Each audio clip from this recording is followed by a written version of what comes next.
Hi, this channel focuses on giving clear and easy to understand explanations on Star Wars concepts. If you have questions after watching, please allow me to answer them. February 2nd is here again, and what better time to discuss the Groundhog Day movie?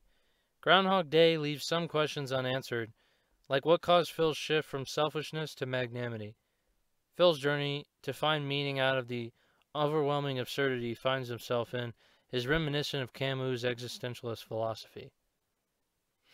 There seem to be two central questions at work in Groundhog Day, like how does a man with unlimited time find meaning, and how does Phil discover what gives his life meaning? Phil is a pretty surly weatherman that has to cover the Groundhog Festival for the third time. It's in Punxsutawney, and his attitude doesn't improve for the majority of the first part of the movie. He's trapped in Punxsutawney despite hating it, and he starts to learn that there's no foreseeable end to a time loop that he's stuck in. Phil starts to break various laws and manipulate people around him. His life starts to turn into a hedonistic gamble where he's quickly bored with his newfound eternal life. Phil's decision to try and end his life is not for any arbitrary reason. Phil begins to realize that life as he understands it is too absurd and devoid of meaning to carry on any longer. This thought process is very much reminiscent of Albert Camus' philosophy of the absurd. Albert Camus' notion of the absurd consists of a paradox, wherein humans will always try to seek meanings in their lives. However, there's no discernible meaning to be found in existence. Camus calls this the absurd. Camus writes about two approaches to the absurd in the Myth of Sisyphus. Camus says, there's only one really serious philosophical problem, and that is suicide. Deciding whether or not life is worth living is to answer the fundamental question in philosophy. All other questions follow from that. The Myth of Sisyphus, page 3. Camus insists that suicide is the first major answer to the absurdity of life, although Camus refuses to acknowledge that suicide is the best option. Camus phrases the absurd in terms of the Greek myth of Sisyphus.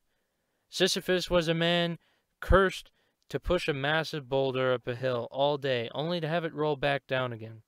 Camus argues that even though this exercise is futile, we should strive to do our best to complete our task rather than giving up. Camus advises that as humans we should accept our absurd existence willingly, and rather than despairing about the lack of meaning we undertake our tasks struggling all the way. Camus recommends that we envision Sisyphus happy, despite his eternal torment, and prompts us to also be joyful about our trials. Phil's confrontation with himself is only possible once he is caught in an endless repeat of the same day. This is an analog for humanity, and that some things can seem to be ridiculous or devoid of purpose, and yet people around us will always require help. Phil happens on this truth by accident in his failed attempts to seduce Rita. Rita is the mechanism that allows Phil to define what gives his life meaning. Rita allows Phil to realize just how far he must grow in order to be the sort of person she would like to be around. Rather than abusing his knowledge to seduce Rita, Phil realizes in this part of the movie that there's no substitute for the work required to improve himself wholesale. As Phil realizes that suicide, self-pity, and apathy are no longer real options, he takes real action to help those around him. He abandons his old demeanor in favor of helping the homeless man he passes every day. Phil forces himself to attach meaning to others' lives, which helps him to seem more desirable to Rita in the process. Phil stumbles upon the solution to his problems by slowly learning about all the people in Punxsutawney and using the knowledge to improve their lives. He transforms because of his polemic shift from selfishness to caring about his community. Phil, at the end of Groundhog Day, has learned what gives his life meaning.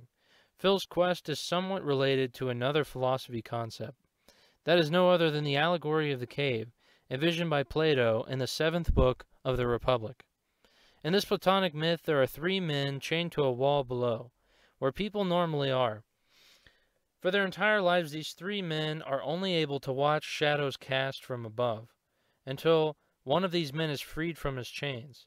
That man starts to realize that his life up until this point has all appeared real, but utterly paled in comparison to what was outside the cave. Afterwards, the man tries to return and explain to the two remaining prisoners that their reality is only a small piece of what really is out in the world. The freed prisoner would prefer to return to the darkness rather than be free in the great light outside the cave. But when the prisoner returns and speaks to the other prisoners, in the myth it is determined that he would not be treated well by the other prisoners. The prisoner is thought to have been killed. Although this is not explicitly said by Plato, the myth of the cave is a direct corollary to the way Phil thinks during Groundhog Day. Phil's viewpoint and knowledge are greatly limited because of his refusal to appreciate or care about others. Phil's conflict is not with others in the movie, but rather with himself. Phil must struggle against himself rather than the other characters, which is a far more difficult task for Phil, because as he says, I don't even like myself. Groundhog Day is the story of one man's journey to become better than he was. To accomplish this goal, his former identity and persona as a piece of shit whiner is annihilated, leaving only a man that can recognize what is truly important in life, what he chooses to do with his freedom.